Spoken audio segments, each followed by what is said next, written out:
This is Bedtime Finance Stories. Tonight's episode is called The Untold Cost of Credit Cards. Finance for sleep. As you lie down and allow the day to fade into stillness, let us reflect together on the quiet path of credit. The small plastic card that often begins with convenience, but slowly weaves itself into our daily rhythm. A card can seem like a gentle bridge, carrying us over the gaps between needs and paydays. Yet behind each simple swipe, there are stories of interest, of minimum payments, and of the subtle weight they place on our rest. The numbers do not shout, they whisper, steady and patient, waiting at the edge of each month. In this calm journey, we will explore how those whispers grow, how rewards can disguise burdens, and how freedom begins when we learn to see the true cost, not just in money, but in the quality of our peace. Breathe slowly, settle into comfort, and let the story unfold at its own quiet pace. Now, let us begin. The Untold Cost of Credit Cards. Finance for Sleep. The Untold Cost of Credit Cards. The First Swipe. The Quiet Promise. At night, the room carries the faint hum of the refrigerator, a thread of sound that feels like breathing. You sit with a new card in your hand, the plastic still stiff, the letters raised and gleaming. The envelope came with words that promised ease and belonging. Introductory rate, generous limit, rewards, access. In the calm between one breath and the next, the card represents air itself, an invisible permission to stretch the present a little longer. You picture groceries becoming dinners, dinners becoming memories, and a few small comforts finding their way into your week. You tell yourself you will be careful. Careful has a warm, reassuring shape at midnight. The first purchase is unremarkable. You tap for a bus fare. The terminal chirps. Nothing changes in the world. The city keeps moving and you keep pace. A few days later, you tap for coffee, then for lunch, then for a gift you forgot to plan for. Each moment feels like a bridge laid neatly under your steps. The card lives where convenience lives, exactly where interruptions used to be. You used to pause before spending from your checking account. You used to compare prices more closely. Now the pause is thinner, a translucent curtain that lets most of the light through. You tell yourself the card is a notebook, a tidy log of life. The statement will show you the shape of your month and you will adjust. This is reasonable. This is adult. This is organization rather than impulse. And yet, the organization happens after the living, and living continues to ask for small, ordinary comforts. Your mind promises to pay more than the minimum when the bill arrives. You will pay it down quickly because you are responsible. You picture a balance that rises and then drops. A hill, not a mountain. The small emergencies of a modern life arrive softly. Shoes split along a seam. A prescription refill comes earlier than you'd planned. A cousin announces a wedding and the ticket price sits just beyond cash. Each time you reach for the card, you tell yourself it is smoothing an edge. Nothing more. You tell yourself this is temporary, a bridge from one payday to the next. Bridges are useful. Bridges are not destinations. A month gathers the thin threads of your days into a single fabric. You notice you slept a little less easily this week. Not badly, just lighter, as if your rest were listening for something. In the morning, you wake with numbers in the back of your mind. Not loud numbers, never loud. Just a small stack of amounts with the gloss of the terminal light still on them. You finish your coffee and you remind yourself that discipline returns the moment we ask it to. You will ask soon. You will sort the amounts into rows. You will make a plan, and then you will move forward. The card sits calmly in your wallet. It does not demand anything out loud. It promises that, when you are ready, you can turn present need into future effort. It does not say how much future effort or what shape it will take. That is for you to learn, slowly, like a person learning the rhythm of the sea by standing in the surf for a long time. Reflection. In the soft dark, promises and plans feel close enough to touch. Breathe and notice how easily a bridge can start to look like a road. Statements, minimums, and the weight of small numbers. The email arrives with a neutral subject. Your statement is ready. The paper version follows, folded into thirds, cordial and precise. You open it at the kitchen table where the afternoon light falls in broad squares. The document begins with a greeting and ends with terms. In the middle, the month is listed in lines: transit, coffee, groceries, the ticket to the wedding, the shoes, the prescription. The totals sit in a neat column, not so high you would call them trouble, not so low you would call them nothing. Your eyes find the minimum payment. It is a small number, smaller than you expected. You could pay that today without thinking. The calm of that small number is deliberate. It soothes. It tells you that meeting your obligations is as easy as a single transfer. Right next to that comfort sits the word APR. The abbreviation is simple and tidy too. 3 letters, a percent sign, a rate that looks like a polite speed limit. Your mind files it away as a background detail, the way some people study the weather after choosing their outfit. It matters, yes, but surely not today. You trace the math with a finger down the page. You notice the smallest line items, like crumbs from the week. You think about how easily they slipped by the part of your brain that measures. The statement offers a small graph that curves upward if you only make the minimum. The caption uses plain language, not threatening, just informative. You blink, you sip water. You tell yourself this is a temporary hill. You circle the total balance with a pen. The circle looks like a boundary, a ritual of attention. You consider 2 choices. Pay the small number and feel immediately lighter, or pay more and feel the weight of today's budget tighten. The refrigerator hum is still there, a domestic metronome. You set the bill down and look around your quiet home. Everything is in its place. You are safe. You have time. You will make a measured decision. You think about cash flow, about future paychecks, about an upcoming birthday dinner. The small number wins this time. You move money with a few taps.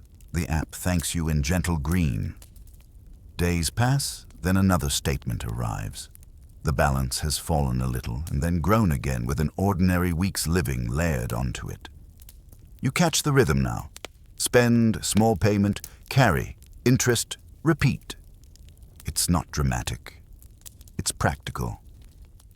Yet the carried amount begins to feel like a backpack you do not remember putting on.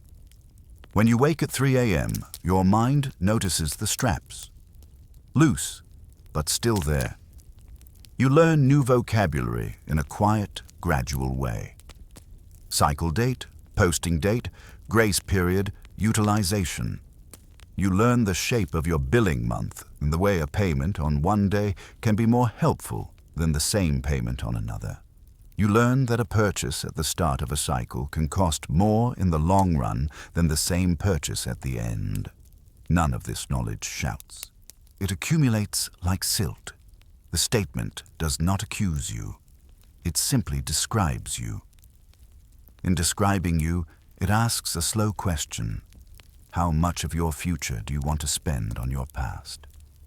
You feel the answer move in you like a tide, not yet a decision, not yet a plan, but a direction. You promise yourself you'll pay more next time, not out of guilt, but out of respect for your sleep. You write a number on a sticky note and place it under the salt shaker. Reflection. Small numbers can be heavy when carried every day. Notice which amounts lighten your breath and which simply delay a deeper exhale. The psychology of later. Later is a comforting word. It folds around inconvenience and makes it gentle.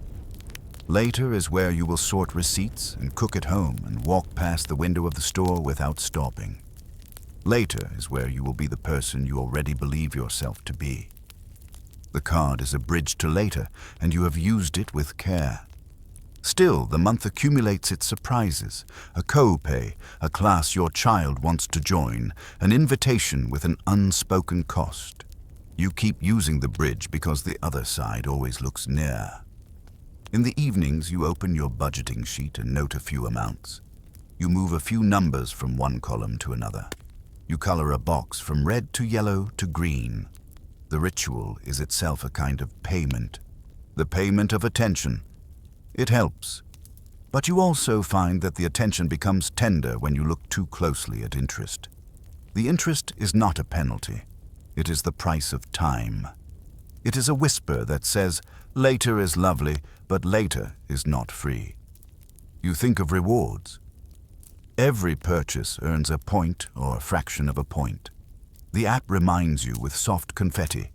The confetti feels like applause for doing something ordinary. It dilutes the seriousness of the exchange. You imagine stacking these points into a small vacation one day. You picture the ocean in a color that belongs on magazine covers. You close your eyes and hear the soft shushing of waves where the hum of the refrigerator usually sits. The image offers rest, so you keep it. On a Tuesday, the card declines. Not because you lack funds, but because of a small fraud check somewhere in a server far away. You stand there holding the bag of groceries, feeling briefly exposed. You pay with your debit card, and the moment passes. Later, you call, confirm your identity, and the bank restores your line. The interruption was tiny, but it opened a window. For a few hours, you saw the contours of life without the bridge. It was not disaster. It was simply precise. You felt the difference between ease and clarity. You start placing tiny pauses in your week. A 1-minute wait before any tap. A list on your phone of things I want for 3 days. If the thing remains on the list after 3 sunsets, you may consider it. If it doesn't, you let it go. You light a candle when you pay the card, not because you are romanticizing the payment, but because you want to mark it as a meaningful act, moving your life 1 inch closer to the version that sleeps more deeply. Still, later returns. It always does. A friend says, you deserve the nicer one, and you feel the truth of it in your bones. Deserving is not the question, you remind yourself. Sequence is the question. Do you receive first and pay after, or do you pay first and receive later?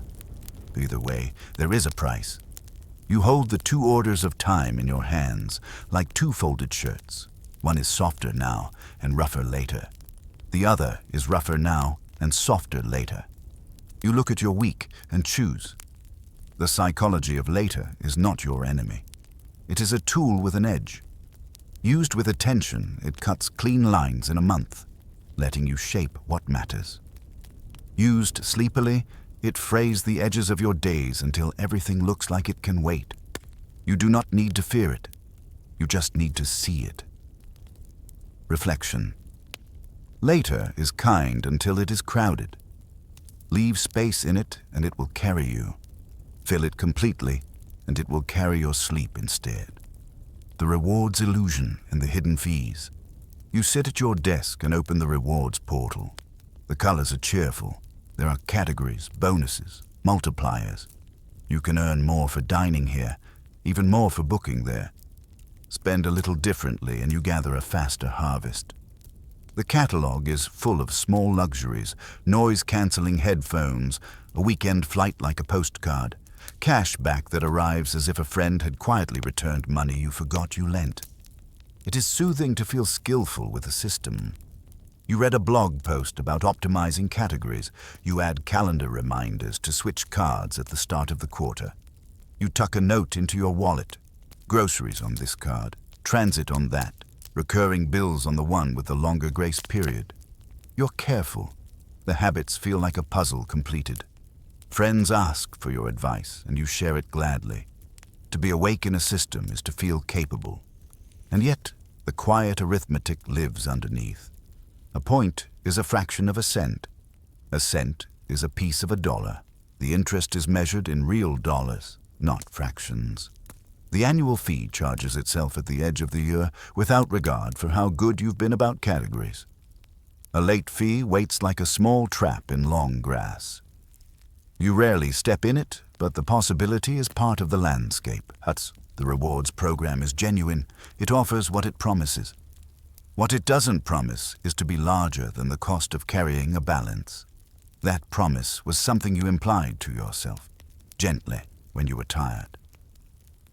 You run a simple thought experiment. If you carry a balance and pay interest, does the reward still reward you? If you redeem points for a flight, was the flight free, or did you prepay for the feeling of free with the time your balance stayed on the page? The answers are not moral. They are just shapes. When you see the shapes, you can decide which ones you want to live inside.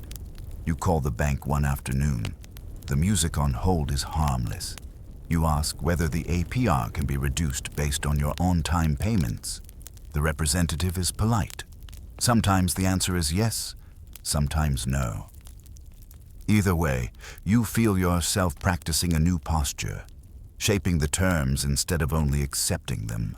You ask about a lower fee product with no rewards. The thought unsettles you. No rewards, but the math is calm. Fewer features, fewer fees. Less applause, more sleep. You examine subscription charges that found a home on your card. A software trial that is now a routine. A streaming service that overlaps with another. A box that arrives monthly with things you enjoyed twice and tolerated 6 times. You cancel 2 and pause a third. The portal sends you confirmation emails. You create a folder for them called Less. It feels like tidying a drawer. Reward logic can be re-aimed. You can pay yourself a small point every time you choose not to spend. A walk instead of a ride. A library hold instead of a purchase. A repair instead of a replacement. The point might be an entry in a notebook, or a 10-minute nap on a Sunday afternoon, or an extra hour with a friend. These do not redeem in a portal, but they do redeem in your body. Reflection. Real rewards lower your pulse when the lights are off. Choose the version of free that also lets you sleep. A gentle plan. From carrying to clearing. One evening, you spread your statements in order, a quiet story told in numbers. You fetch a pencil, not a pen, because you want room to change your mind without shame. You write the balances in a single column. You add the APRS next to them. You circle the smallest balance once and the highest APR twice. You will pay the minimum on all of them, and you will choose one for extra attention. Whether you choose the smallest or the highest APR is less important than choosing and then continuing. You pick the one whose payment will make you sleep better. That is your first signal. You make a list of things I can do once and things I can do every time. Once, call for an APR reduction, move the due date to the day after payday, set up automatic payment above the minimum, ask for a fee waiver, consider a balance transfer only if you can map the end of the promotion to 0. Every time, wait 1 day before non-essential card purchases. Reread the cart at checkout. Keep a small buffer in checking. Log every interest charge in a single long line so you can watch it shrink. You add a tiny ritual for windfalls. If extra money arrives, a tax refund, a freelance check, a small gift, you split it. A portion to the card you're clearing, a portion to a cushion that prevents next month's card from catching the same weight. The split can be 70-30 or 60-40 or 80-20. Pick what allows you to continue. You write the split at the top of your notebook so you don't renegotiate with yourself when you're tired. You look for the quiet leaks, the extra delivery fee on a night you could have walked, the membership you keep out of inertia, a habit of buying the add-on because the main thing felt too plain. You forgive your past choices without commentary. You're not making a case against yourself. You're making a case for your sleep. Each leak you seal is not a deprivation, it is a rung on a ladder. You visit your utilization ratio without fear. The number is a mirror. It is not a verdict. As it lowers, your credit score may rise in the background. You do not build your plan around the score, but you accept the score as a friendly outcome. The plan is about cash flow and calm, about aligning due dates with paydays, aligning purchases with priorities, aligning attention with intention. You schedule a weekly money hour. It is an appointment with your future self. You put on soft music and make tea. You change one small thing each week. Raise an automatic payment by a fraction, move a subscription from card to debit, adjust your grocery plan, or drop a wish from the list because the desire passed on its own. Small moves create slope. Slope creates momentum. Momentum creates rest. You accept that progress will have texture. One week you will overpay and feel light. Another week a tire will puncture, and your plan will flex. Flexing is not failure. It is the sign that your plan is alive. You will return to the column of balances and add a new date, a new amount, a new circle. Slowly, what you carry becomes what you clear, and what you clear becomes what you no longer need. Reflection. Plans work best when they fit inside a human week. Make yours gentle enough to keep and firm enough to feel.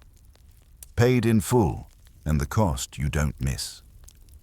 There is a morning when you open your app and the balance reads 0. It is not a loud moment. It arrives like the first wind through an open window. You tap to make sure. You scroll, expecting a small number to appear from a corner. It doesn't. The payment posted. The cycle has nothing to carry forward. Your body registers the news before your mind does. Your shoulders settle. Your jaw unclenches. It turns out that you had been bracing against a quiet weight for months. You keep the card. You do not demonize it. You decide what it is for. Perhaps it holds your recurring bills because it gives you time to contest a mistake without a direct hit to your checking. Perhaps it holds travel bookings because the protections are good. Perhaps you put it away for a while to feel the texture of cash again. The choice is yours now in a way it wasn't before. Later has returned to its proper size, a useful shelf, not a room you live in. You build a small emergency fund, not as a display of virtue, but as a piece of equipment. The fund is not savings in the poetic sense. It is a hinge. It lets your month swing without loosening the frame. You automate a transfer on payday. You accept that emergencies will still happen, but the card no longer greets them first. The fund steps forward and returns to its place without speech. You revisit rewards with clear eyes. Redeeming points now feels mildly amusing, not essential. If the math makes sense, you do it. If it doesn't, you don't. The absence of interest changes everything. Cashback becomes genuinely helpful when it lands on top of paid in full. Miles feel like a gift rather than a trade. You keep your categories if they are easy, and you abandon them if they are fussy. Your time and attention are, after all, the most valuable currencies in your life. You design a phrase for future you. I buy it when I can buy it twice. Or, if I can't pay it off this cycle, I probably don't want it yet. Or, after 3 sunsets, if I still want it, I'll look again. The phrase is a handrail, not a law. It keeps you steady in crowded stores and in the lonely ones. It replaces the applause of confetti with the quiet of alignment. There will be months when you cannot pay in full. A job change, a medical bill, a mistake. You already know what to do then. You pull out the pencil and rewrite the column. You adjust the slope, you protect your sleep, you honor your plan's ability to flex. And when the balance returns to 0, as it will, you celebrate softly. Maybe you step outside at night, breathe the air, and recognize that the cost you paid before was not only measured in dollars. It was measured in the quality of your rest. You turn off a few lights. The refrigerator hum remains, faithful as ever. You climb into bed feeling the specific lightness that comes from paying for your past in full and reserving your future for itself. The card will still be in your wallet tomorrow. It will still offer bridges and bonuses. But now you recognize the truer reward, the ability to choose today without borrowing tomorrow's quiet. Reflection. Freedom is ordinary, like sleep that arrives on time. Guard it with small, steady choices, and let your nights do the rest. Beyond the balance. The long echo of credit zero is not an ending. It is a surface. When the balance clears, you notice that life continues in its quiet ordinariness. The card rests in your wallet, not as a burden, but as a tool. Yet in the stillness of your days, you begin to hear the longer echo of your past carrying. Interest, minimums, later, that time has shaped you. It has pressed a pattern into your choices, into the way you see money, into the way you measure desire. You realize the untold cost of credit cards is not only in dollars, it is in years, in breaths, in the quiet strain of sleep lost to numbers. You recall months when you tapped without thought. You recall nights when the hum of the refrigerator was joined by the whisper of a balance. Those memories linger, not to haunt you, but to remind you. They remind you that even ordinary tools can write themselves into the script of your life. A simple card shaped your habits, your conversations, even your sense of safety. You see now that finance is not just arithmetic, it is narrative. Each swipe was a sentence. Each statement was a chapter. Each payment was a revision. As you look forward, you wonder how to write the next part of the story. Perhaps you choose to remain paid in full, carrying no balance, holding the card lightly. Perhaps you choose to step away, leaning instead on cash, debit, or envelopes of quiet discipline. Whatever you choose, you know this. The calm you feel tonight is worth guarding. It was purchased not by points or promotions, but by awareness. The echoes of your past payments do not need to be erased. They need to be honored. They taught you that financial tools are also psychological tools. They taught you that later has weight, and that weight rests not only in numbers, but in the body. You carry those lessons forward, not as a burden, but as a compass. Outside your window, the night is steady. The stars do not blink quickly. They do not rush. They simply persist, each one a patient reminder that some lights endure. You close your eyes and remember that wealth, like rest, is not only about accumulation.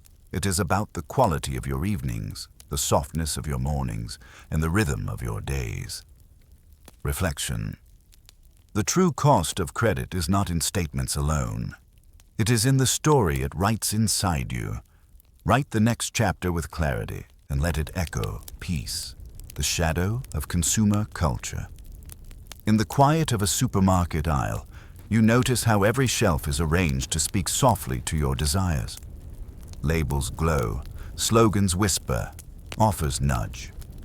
Many of these designs assume the card in your wallet will answer their call. The culture around you does not ask whether you have, but whether you can borrow. The difference is subtle. The card smooths it away until the two questions feel the same. You watch others tap quickly, leaving with carts full of both needs and impulses. You see advertisements on your phone offering deferred payment plans with gentle words. Buy now, pay later. You recognize the cousin of your card in those phrases. The system is vast, larger than one wallet. It is a tide of availability, a chorus of offers, and yet you no longer stand in it unprepared. You know the quiet cost that lives in later. You know how a swipe, multiplied by days, can press on your chest while you try to sleep. You begin to walk differently through these aisles. You breathe slower. You carry the awareness that money is not just numbers. It is the shape of your autonomy. Each choice becomes not about resisting, but about selecting. You choose which voice you let in and which you let pass like a breeze. Reflection. Culture teaches you to borrow without pause. Your calm teaches you to pause without fear. Building a different wealth. In a small notebook, you write words that do not appear on any statement. Patience, steadiness, quiet reserves. These are your new currencies. You begin to save, not in large leaps, but in the rhythm of weeks. A little set aside from each paycheck, a little tucked away before the month's desires arrive. Slowly, the cushion grows. It is not dramatic. It is a steadying presence. You notice that when your cushion grows, your need for the card shrinks. Emergencies remain, tires puncture, prescriptions refill, invitations appear, but now they meet savings before they reach credit. Your body feels the difference immediately. It is the difference between bracing and leaning, between tension and balance. True wealth, you realize, is not the applause of reward points, nor the shine of a new purchase bought early. True wealth is the quiet of nights where tomorrow does not already claim you. It is the slow freedom of building options, of letting money serve you rather than shape you. The untold cost of credit cards was never just the interest. It was the silence they borrowed from your evenings. Now you reclaim it, 1 week at a time. Reflection. Wealth is not what you display. It is the calm you carry when no one is looking. The untold cost, the gentle lesson. The story of the card began with a swipe, a promise, a bridge to later. It moved through statements, minimums, rewards, plans. It carried you into both restlessness and resolve. Along the way, you learned that the real cost of credit was not only in money, but in minutes of sleep, in breaths held a little too long, in choices deferred until tomorrow. Now, as you rest, you hold the lesson gently. Tools are neutral, but habits are not. You can borrow tomorrow's ease, or you can build it today. You can live by confetti on a screen, or by the steady growth of reserves that do not ask for interest. The choice is yours, quietly, every evening, every morning. You close your eyes. The hum of the refrigerator continues. The night is calm. Your story with credit cards does not end here, but it continues with awareness. Awareness that debt can weigh heavier than numbers, and awareness that freedom can feel lighter than money. You carry that truth into your dreams and into tomorrow's choices. Reflection. The untold cost is now told, and with it comes a gentler wealth, the wealth of sleep, of balance, of peace,